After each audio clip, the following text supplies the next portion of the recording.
दर्पण क्या है? दर्पण क्या है? दर्पण एक ऐसी चिकनी चमकदार सतह होती है जो प्रकाश को परावर्तित करके प्रतिबिंब बनाती है। सिंपल सा भाषा में सुनिए, दर्पण किसको कहते हैं? दर्पण मतलब मिरर। मिरर मतलब जो आईना, जो हम लोग फेस जिसको देखते हैं उसी को दर्पण बोलते हैं। दर्पण अलग अलग टाइप्स के होते हैं। कुछ दर्पण अवतल होते हैं, कुछ दर्पण उत्तल होते हैं, कुछ दर्पण समतल होते हैं। आपको मालूम है कि अवतल दर्पण का इस्तेमाल हम लोग क्या किसके लिए करते हैं? जब हम लोग फेस में जो अपना जो फेस का जो बियर्ड है यानी दाढ़ी है उसको जब बनाते हैं तो हम लोग अवतल दर्पण का इस्तेमाल करते हैं। बिल्कुल सर। जब कार में या किसी साइड मिरर में जब हम लोग दर्पण का इस्तेमाल करते हैं, मिरर का इस्तेमाल करते हैं, वो कौन सा मिरर होता है? साइड मिरर, मेरा उत्तल दर्पण होता है। फिर अगर हम लोग मान लेते हैं इसी तरीके से समतल दर्पण का इस्तेमाल करते हैं हम लोग, जो आमतौर पर जो हम लोग के पास दर्पण होता है वो समतल होता है, उस दर्पण का इस्तेमाल करते हैं अपने फेस को नॉर्मली देखने के लिए। तो फिर ये दर्पण का अलग अलग टाइप होता है आपके पास। तो दर्पण कुछ ऐसा नहीं है कि जो आपको समझने के लिए नहीं आता होगा, तो वो अपने शब्दों में लिख दीजिएगा कि दर्पण एक ऐसी चिकनी चमकदार सतह होती है जो प्रकाश को परावर्तित करके प्रतिबिंब बनाती है। प्रतिबिंब बनाती है। इस दर्पण पे अपना फेस रखिएगा तो ये प्रतिबिंब बनाएगा, तभी ना आप इस दर्पण को देखते हैं। ये दर्पण में अगर आपका फेस नहीं दिखेगा तो ये दर्पण को आप फेंक दीजिएगा, इसका कोई काम का नहीं है। यानी दर्पण का काम क्या है?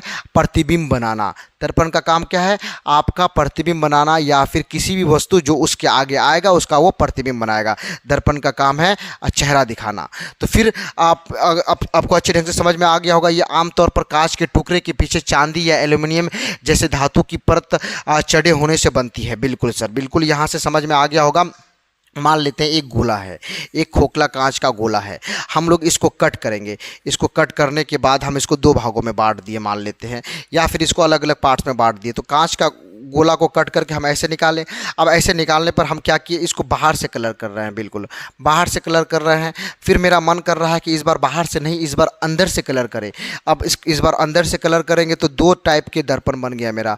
एक दर्पण मेरा देखिए ध्यान से, ये जो दर्पण बना है ये मेरा अवतल दर्पण बना है। कौन सा दर्पण है ये मेरा अवतल दर्पण है सर। ये मेरा अवतल दर्पण है, अवतल दर्पण है। और ये जो दर्पण बना है मेरा, ये अंदर से कलर किया गया है, तो ये दर्पण मेरा उत्तल दर्पण हो गया। अब हम लोग अवतल दर्पण और उत्तल दर्पण जब पढ़ेंगे तो अच्छे ढंग से बता देंगे आपको, उसका डिफाइन भी बताएंगे। आप बस सीक्वेंस में चलिए, आप हम पर ट्रस्ट कीजिए। जब जिस टॉपिक्स को छेड़ना चाहिए हम उसी समय छेड़ते हैं, अन्यथा हम इस टॉपिक से रिलेटेड जितने सारे आपको मेन पॉइंट आपको बताना है उस समय एट ए टाइम वही बताते हैं, एक समय में पूरा लपेटते नहीं हैं, सीक्वेंस में चलते हैं। आप हमसे जुड़ेंगे तो आपको मालूम चलेगा मेरा हम लोग का पढ़ाने का स्टाइल किस तरीके से है। बच्चों को दिमाग में डालना हमारा कर्तव्य, हमारा निष्ठा, हमारा धर्म है। आप हमारे साथ जुड़े, वीडियो को लाइक और चैनल को सब्सक्राइब करना ना भूलिएगा। तो चलते हैं हम लोग आगे। देखिए ध्यान से कि आपको समझ में आ गया होगा कि दर्पण क्या है। अब देखिए पढ़ना है, दर्पण दो प्रकार के होते हैं। गोलीय दर्पण, आपको मालूम है कि गोलीय दर्पण, और एक होता है आपका समतल दर्पण। बिल्कुल सर, हमको समझ में आ गया। समतल दर्पण और गोलीय दर्पण। अब देखिए ध्यान से, गोलीय दर्पण किसको बोलते हैं? गोलीय दर्पण का मतलब उस दर्पण को कहते हैं जो कांच के खोखले गोले का एक भाग होता है। और यही गोलीय दर्पण को हम लोग जब मतलब कि गोलीय दर्पण को ही हम लोग दो भागों में बांटे हैं, अवतल दर्पण और उत्तल दर्पण। यानी आप अगर बोलिएगा सिंपल सा, अगर आपको चार्ट बना करके दिखाए कि दर्पण को दो कैटेगरी में बांटा गया है। एक होता है गोलीय, क्या होता है? एक गोलीय दर्पण। बिल्कुल सर, एक गोलीय दर्पण। दूसरा होता है आपका समतल दर्पण सर। बिल्कुल सर, समतल दर्पण।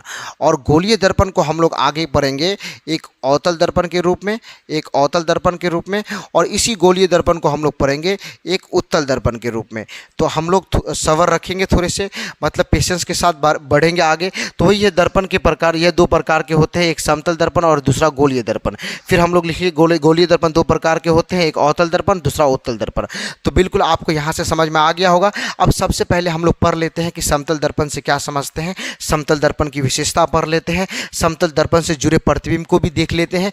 उसके बाद फिर हम लोग चलेंगे गोलीय दर्पण में। फिर गोलीय दर्पण में अवतल दर्पण, उत्तल दर्पण को अच्छे से समझेंगे, और अवतल दर्पण उत्तल दर्पण से रिलेटेड कुछ महत्वपूर्ण जो बिंदु है जो आपके बोर्ड एग्जाम में पूछा जाता है उसको अच्छे ढंग से समझेंगे। फिर F बराबर R/2 सिद्ध करेंगे। इसी तरीके से सीक्वेंस में धीरे धीरे आगे बढ़ेंगे। बस आप क्या कीजिए, वीडियो को लाइक और चैनल को सब्सक्राइब करना ना भूलिएगा। तो चलते हैं हम लोग आगे। फिर देखिए ध्यान से क्या होता है कि समतल दर्पण द्वारा बना प्रतिबिंब। अब समतल दर्पण देखिए, दर्पण का काम एक ही है कि प्रतिबिंब बनाना। तो समतल दर्पण है तो उसका काम क्या है? प्रतिबिंब बनाना। उस प्रतिबिंब की विशेषता क्या है, उस प्रतिबिंब की खासियत क्या है, उस प्रतिबिंब का कैरेक्टरिस्टिक्स क्या है, तो आपको समझना है कि समतल दर्पण द्वारा बना प्रतिबिंब। तो समतल दर्पण द्वारा बना प्रतिबिंब क्या होता है? यहाँ पे समतल होगा, यहाँ पे क्या होगा? समतल। समतल दर्पण द्वारा बनाया गया जो प्रतिबिंब होता है हमेशा स्थिर बने रहता है। इस लाइन का मतलब है कि समतल दर्पण द्वारा बना प्रतिबिंब हमेशा स्थिर होता है, फिक्स होता है। आप मतलब कि वो बड़ा छोटा नहीं होता है। बिल्कुल समतल दर्पण के सामने अगर आप 5 सेंटीमीटर के वस्तु को रखिएगा तो उसका हाइट 5 सेंटीमीटर ही दिखेगा। आप अगर समतल दर्पण के सामने 6 सेंटीमीटर के वस्तु को रखिएगा तो आपको उसका हाइट 6 सेंटीमीटर ही दिखेगा। ये बात आपको अच्छे से समझना है। तो वही बात यहाँ पे बोला है दूसरे पॉइंट में कि प्रतिबिंब का आकार वस्तु के आकार के बराबर, मतलब कि आकार के बराबर होता है। बिल्कुल सर, प्रतिबिंब का आकार वस्तु के आकार के बराबर होता है। फिर तीसरा पॉइंट आपको बोला है कि दर्पण से वस्तु की दूरी और प्रतिबिंब से दर्पण की दूरी समान होती है। मान लेते हैं ये समतल दर्पण है मेरा, ये समतल दर्पण है। देखिए ध्यान से, ये मेरा समतल दर्पण है। बिल्कुल यहाँ से कोई एक ऑब्जेक्ट यहाँ पे रखा गया है, यहाँ पे कोई एक ऑब्जेक्ट रखा गया है। ये जो ऑब्जेक्ट यहाँ से यहाँ तक जो दूरी है इसका अगर 5 सेंटीमीटर है तो इसका प्रतिबिंब दर्पण के पीछे बनेगा। बिल्कुल पीछे बनेगा। ये भी मतलब कि प्रतिबिंब से जो दर्पण की दूरी है ये भी 5 सेंटीमीटर ही होगा। यही बात तीसरे लाइन में बोला है कि दर्पण से वस्तु की दूरी और प्रतिबिंब से दर्पण की दूरी, प्रतिबिंब मेरा ये है, यहाँ से दर्पण की दूरी, मतलब कि दोनों ही समान होता है। ये लाइन आपको तीसरा लाइन चीख चीख करके बोल रहा है। आप अच्छे ढंग से समझ चुके होंगे।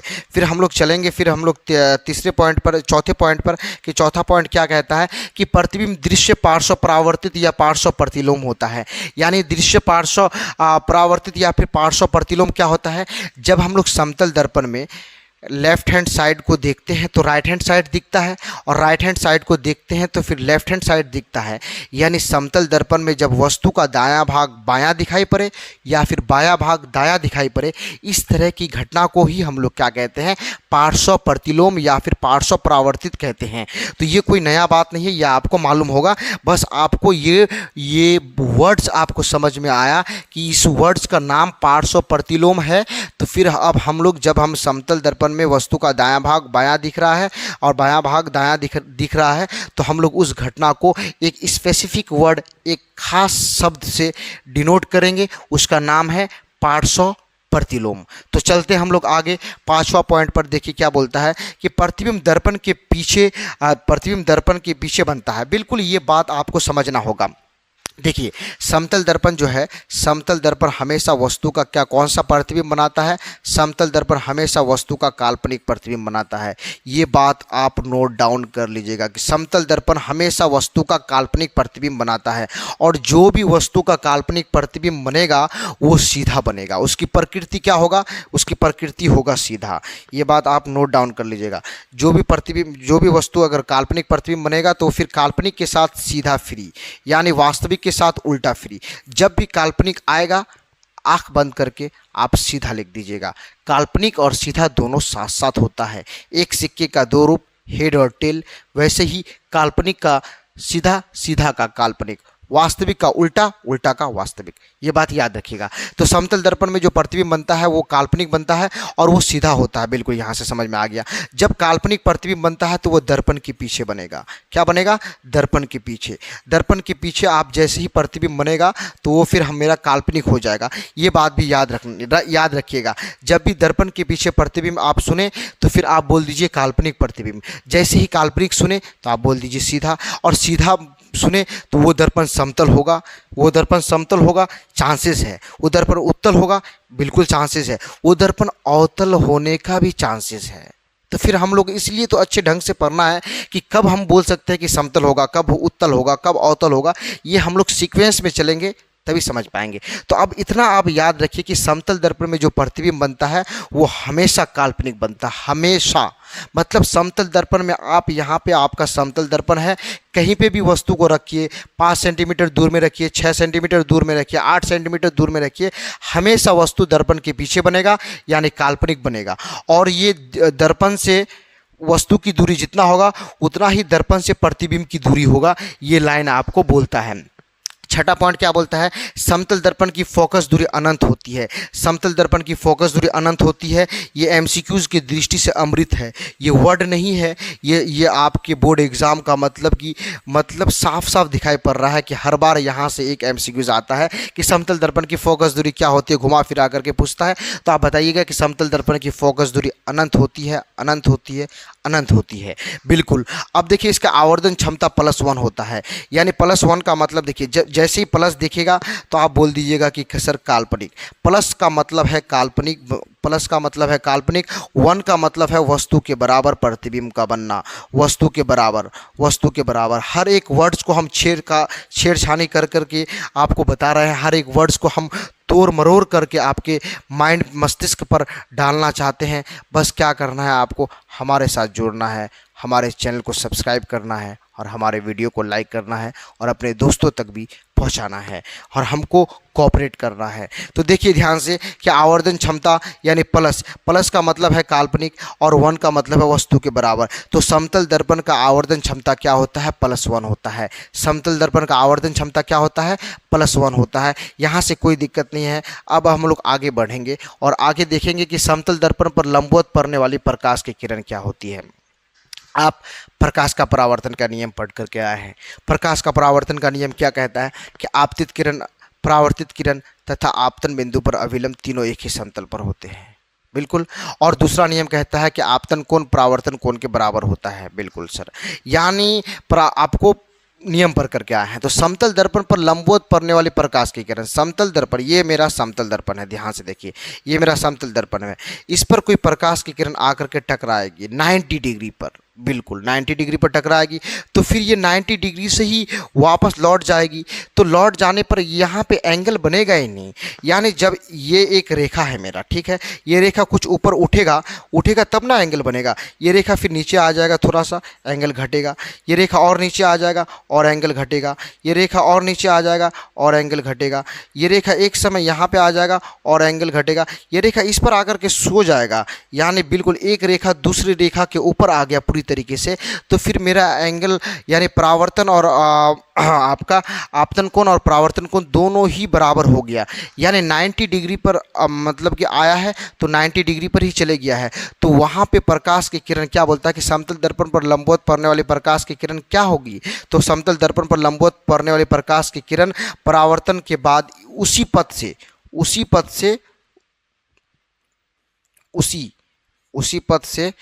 पथ पर वापस लौट जाएगी। यानी एंगल आई बराबर एंगल आर, बिल्कुल सर। अब एंगल आई बराबर एंगल आर के कारण क्या होता है कि 90 डिग्री यहाँ पे 90 डिग्री पर आया है और तो यहाँ पे उसी डिग्री के साथ वो चले जाएगा। तो हम मेरा एंगल आई भी 0 और एंगल आर भी मेरा 0 हो जाएगा। ये बात हम लोग बिल्कुल एमसीक्यूज की दृष्टि से हम लोग समझ चुके हैं।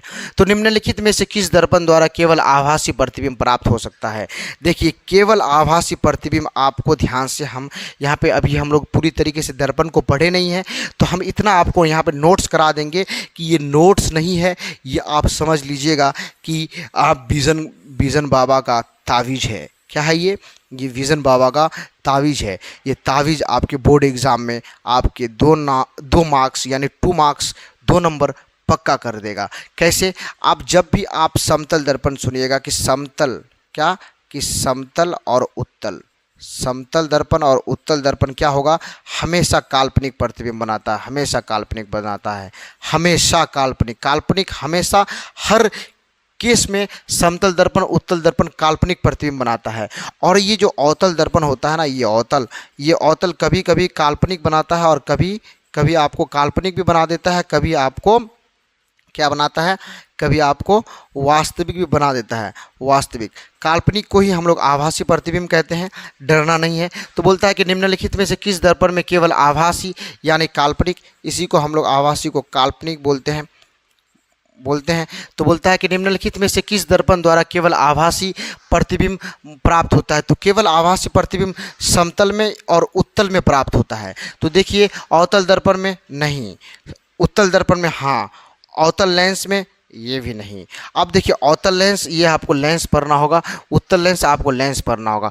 तो केवल और केवल आपको उत्तल दर्पण में ही प्राप्त होगा, केवल और केवल आपको उत्तल दर्पण में ही प्राप्त होगा। उत्तल दर्पण में केवल आभासी प्रतिबिंब प्राप्त होता है। बिल्कुल यहाँ से कोई दिक्कत नहीं है।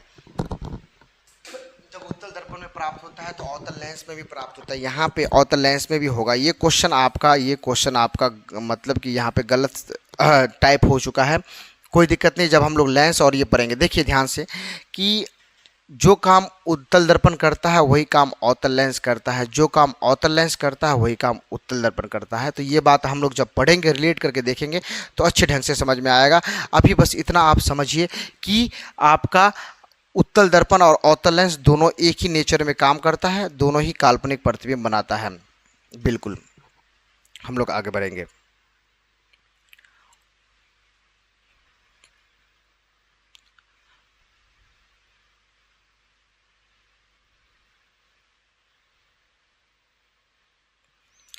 तो फिर काल्पनिक प्रतिबिंब होता है। काल्पनिक प्रतिबिंब क्या होता है आपको बताए थे। काल्पनिक जब भी आएगा तो काल्पनिक के साथ सीधा फ्री, जब भी काल्पनिक प्रतिबिंब आएगा तो काल्पनिक के साथ आप सीधा फ्री कर दीजिएगा। तो जब भी काल्पनिक के साथ सीधा फ्री आप ए के साथ जाइएगा, बिल्कुल सही ए के साथ जाइएगा, कोई दिक्कत नहीं है, आराम से आप इसको कर सकते हैं।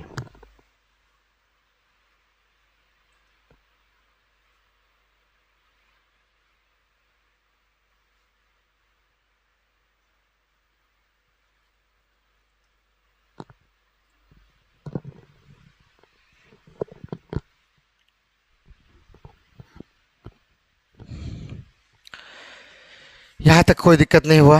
अब हम लोग चलते हैं नेक्स्ट क्वेश्चन पर। नेक्स्ट क्वेश्चन क्या कहता है कि एक प्रकाश किरण एक समतल दर्पण पर लंबवत आपतित होती है तो परावर्तन कोण का मान क्या होगा। देखिए, एक प्रकाश की किरण एक समतल दर्पण पर लंबवत आपतित होती है, लंबवत यानी 90 डिग्री पर आती है। बिल्कुल सर, यहाँ पे 90 डिग्री पर आती है, कोई प्रकाश की किरण 90 डिग्री पर आएगी और फिर वह जिस एंगल के साथ आई है वो उसी एंगल के साथ वापस चले जाएगा।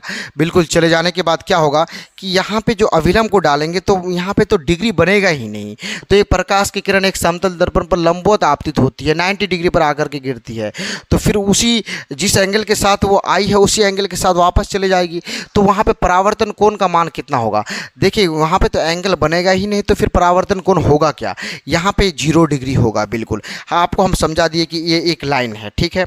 अब ये एक लाइन है, दोनों के बीच में एंगल बना है ना, तब हम एंगल बोल सकते हैं। जब ये लाइन इस लाइन के ऊपर पूरी तरीके से आ जाएगा, देखिए ये लाइन वो आकर के इसी लाइन के ऊपर में आकर के बैठ गया, तो यहाँ पे तो एंगल बना ही नहीं है। तो जब एंगल बना ही नहीं है तो फिर हम क्या बोल सकते हैं, वो एंगल 0 बोल सकते हैं। Option number D is the right answer हो जाएगा कि एक प्रकाश की किरण एक समतल दर्पण पर लंबवत आपतित होती है तो परावर्तन कोण का मान क्या होगा, परावर्तन कोण का मान 0 होगा, 0 होगा। बिल्कुल, तो फिर हम लोग आगे चलेंगे कि प्रतिबिंब क्या है। प्रतिबिंब क्या है कि किसी बिंदु स्रोत से आती प्रकाश की किरणें, ये जो आपका प्रोफेशनल जो आपका डिफाइन है, जो आपके बुक्स में लिखा गया, हम उसी को पढ़ लेते हैं क्योंकि आपको मतलब कि अक्सर वो लाइन याद होता हो याद है या फिर आप अपने नोट्स में लिखे हैं। तो फिर क्या बोलता है कि किसी बिंदु स्रोत से आती प्रकाश की किरणें दर्पण से परावर्तन के बाद जिस बिंदु पर मिलती है या मिलती हुई प्रतीत होती है उसे ही हम लोग क्या कहते हैं, प्रतिबिंब कहते हैं। तो फिर यही है कि किसी बिंदु स्रोत से आती प्रकाश की किरणें दर्पण से परावर्तन के बाद जिस बिंदु पर मिलती है या मिलती हुई प्रतीत होती है। देखिए, मिलती है मतलब वास्तविक प्रतिबिंब, मिलती हुई प्रतीत होती है मतलब काल्पनिक प्रतिबिंब यानी आभासी प्रतिबिंब। इसलिए ये दो वर्ड का इस्तेमाल किया है कि मिलती है मतलब वास्तविक प्रतिबिंब, मिलती हुई प्रतीत होती है ये काल्पनिक प्रतिबिंब के लिए इस्तेमाल किया गया है। क्योंकि प्रतिबिंब तो 2 प्रकार के होते हैं, वास्तविक भी और काल्पनिक भी, इसलिए इसका डिफाइन को इस तरीके से दिखाया गया है। ये जो फिगर आपको बना है, देखिए ध्यान से, ये फिगर आपका काल्पनिक फिगर बना है, ये भी फिगर आपका काल्पनिक फिगर है। बिल्कुल, ये आपको प्रतिबिंब जो है, आपका प्रतिबिंब 2 प्रकार के होते हैं, एक होता है वास्तविक प्रतिबिंब और एक होता है काल्पनिक प्रतिबिंब। बिल्कुल कोई दिक्कत नहीं है, वास्तविक प्रतिबिंब को आप पर्दे पर प्राप्त कर सकते हैं, काल्पनिक प्रतिबिंब को आपको पर्दे पर प्राप्त नहीं कर सकते। देखिए, मोमबत्ती यहाँ पे है, बिल्कुल सर, मोमबत्ती का जो ये यहाँ पे फिगर बना है और इसको हम लोग पर्दे पर प्राप्त हो रहा है, यहाँ पे एक पर्दे पर प्राप्त हो रहा है। यहाँ पे जब ये एक पर्दे पर प्राप्त हो रहा है तो ये फिर आपका वास्तविक प्रतिबिंब हो गया। वास्तविक प्रतिबिंब को हम लोग पर्दे पर प्राप्त कर सकते हैं, काल्पनिक प्रतिबिंब को हम लोग पर्दे पर प्राप्त नहीं कर सकते हैं। बिल्कुल आसानी से समझ में आ गया सर, कोई दिक्कत नहीं है। तो फिर अब देखिए वास्तविक प्रतिबिंब और काल्पनिक प्रतिबिंब में अंतर स्पष्ट करें। आपको समझ में आ रहा होगा कि वास्तविक प्रतिबिंब और काल्पनिक प्रतिबिंब में अंतर क्या है। तो वास्तविक प्रतिबिंब मतलब जिसको हम लोग पर्दे पर प्राप्त कर सकते हैं, काल्पनिक प्रतिबिंब मतलब हम जिसको पर्दे पर प्राप्त नहीं कर सकते हैं। सिंपल सा भाषा में समझाइएगा तो जिसको हम लोग कैमरे में कैप्चर कर सकते हैं वो वास्तविक प्रतिबिंब, और जिसको हम लोग कैमरे पे कैप्चर नहीं कर सकते वो काल्पनिक प्रतिबिंब।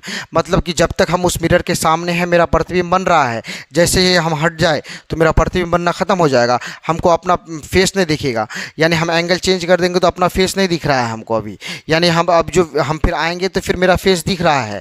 तो ये मेरा कौन सा प्रतिबिंब का उदाहरण हुआ, ये मेरा आपका मान लेते हैं उस समय इस मिरर के लिए आपको काल्पनिक प्रतिबिंब। लेकिन अब जो ये वीडियो रिकॉर्ड हो रहा है मेरा, ये सारा चीज़ आप देख रहे हैं, ये वास्तविक प्रतिबिंब का ही एग्जाम्पल है। वास्तविक प्रतिबिंब को हम लोग पर्दे पर प्राप्त कर सकते हैं, काल्पनिक प्रतिबिंब को पर्दे पर प्राप्त नहीं कर सकते हैं।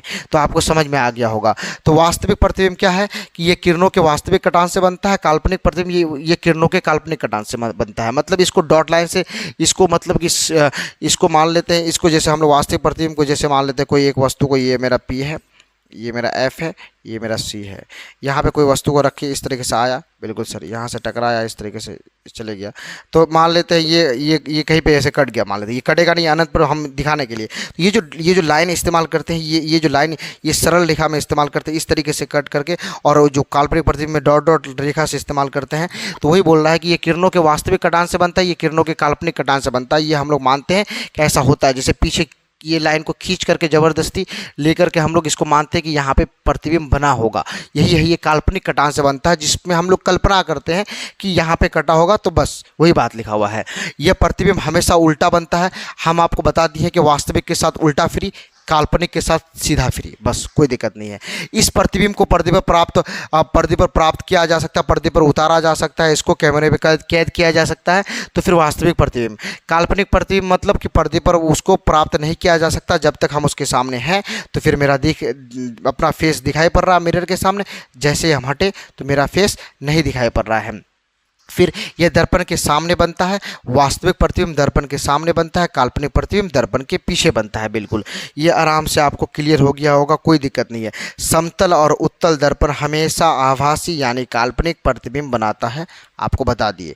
समतल दर्पण और उत्तल दर्पण हमेशा आपको काल्पनिक यानी आभासी प्रतिबिंब बनाता है, और अवतल दर्पण जो है आपको कभी आपको मतलब कि काल्पनिक प्रतिबिंब और कभी आपको वास्तविक प्रतिबिंब बनाता है। मतलब आपको मालूम होगा कि अवतल दर्पण में टोटल 6 केस पढ़ना है हमको। 6 केस में एक केस ही मेरा काल्पनिक प्रतिबिंब बनाता है, एक केस मेरा काल्पनिक यानी आभासी प्रतिबिंब बनाता है, एक केस, और बाकी जो 5 केस है वो वास्तविक प्रतिबिंब बनाता है।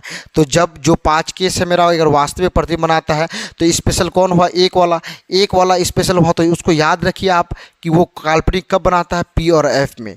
जब अवतल दर्पण में ध्रुव और फोकस के बीच में वस्तु को रखे तो मेरा काल्पनिक प्रतिबिंब बनता है। ये मेरा स्पेशल है क्योंकि एक लौता चिराग जल रहा है मेरा। तो फिर ये अवतल दर्पण में आपको काल्पनिक भी प्रतिबिंब बनता है और वास्तविक भी बनता है। तो अवतल दर्पण आपको आप अगर आएगा तो आप बता दीजिएगा कि अवतल दर्पण में काल्पनिक प्रतिबिंब कब बनता है, जब वस्तु को P और F के बीच में रखे, और वास्तविक कब बनता है, जो 5 केस आप पढ़िएगा सभी में वास्तविक प्रतिबिंब। तो वही बात लिखा गया है कि अवतल दर्पण आभासी या काल्पनिक या वास्तविक दोनों प्रकार के प्रतिबिंब बना सकता है। तो फिर हम लोग आगे बढ़ेंगे और आगे क्वेश्चन देखेंगे। यहाँ पे ध्यान से देखिए, एक क्वेश्चन को हम लोग देख लेते हैं। ये निम्नलिखित में से कौन सा प्रतिबिंब स्क्रीन पर प्राप्त किया जा सकता है। आप कौन सा प्रतिबिंब को स्क्रीन पर प्राप्त कर सकते हैं, आप बोलिएगा सर वास्तविक प्रतिबिंब को। Option number B is the right answer. वास्तविक प्रतिबिंब को हम लोग पर्दे पर प्राप्त कर सकते हैं, बिल्कुल हम लोगों को समझ में आ गया। फिर हम लोग देखेंगे आखिरी क्वेश्चन, एक अभिसारित किरणपुंज समतल दर्पण पर आपतित होती है तो परावर्तित किरणपुंज होगा। देखिए ये क्वेश्चन बहुत ही ज़बरदस्त क्वेश्चन है, 2023 में पूछा गया ये क्वेश्चन है कि समतल दर्पण पर जब कोई प्रकाश की किरण आपतित होती है तो परावर्तित भी उसी नेचर का होता है। प्रकाश की किरणें समतल दर्पण पर नेचर को चेंज नहीं करता, उसकी प्रकृति को नहीं बदलता है। आपतित है तो मतलब कि आपतित किरण जो मतलब कि अभिसारी किरण पुंज अगर आकर के टकराएगा तो अभिसारी ही बन कर के निकलेगा। अगर मान लेते हैं अपसारी बन कर के किसी दर्पण पर आपतित हुआ है तो वो अपसारी बनकर ही निकलेगा। अगर मान लेते हैं समांतर बन कर के आया है तो समांतर बन कर के ही निकलेगा। ये नेचर को नहीं बदलता, उसके प्रकृति को नहीं बदलता है, सिर्फ और सिर्फ दिशा को बदल देता है। तो फिर आप देखिएगा कि अभिसारी किरणपुंज समतल दर्पण पर आपतित हुआ है तो वो परावर्तित किरणपुंज भी आपका अभिसारी ही होगा। अगर यही क्वेश्चन रहता है कि एक अपसारी किरणपुंज समतल दर्पण पर आपतित हुआ है तो परावर्तित किरणपुंज क्या होगा, वो अपसारी ही होता। अगर बोलता समांतर किरणपुंज समतल दर्पण पर आपतित हुआ है तो फिर परावर्तित किरणपुंज क्या होगा कि समांतर ही होगा। तो अभिसारी के लिए अभिसारी, ऑप्शन नंबर बी आंसर आपका राइट आंसर हो गया। बिल्कुल कोई दिक्कत नहीं, आपको ऐसे क्वेश्चन को आराम से बना लीजिएगा आप।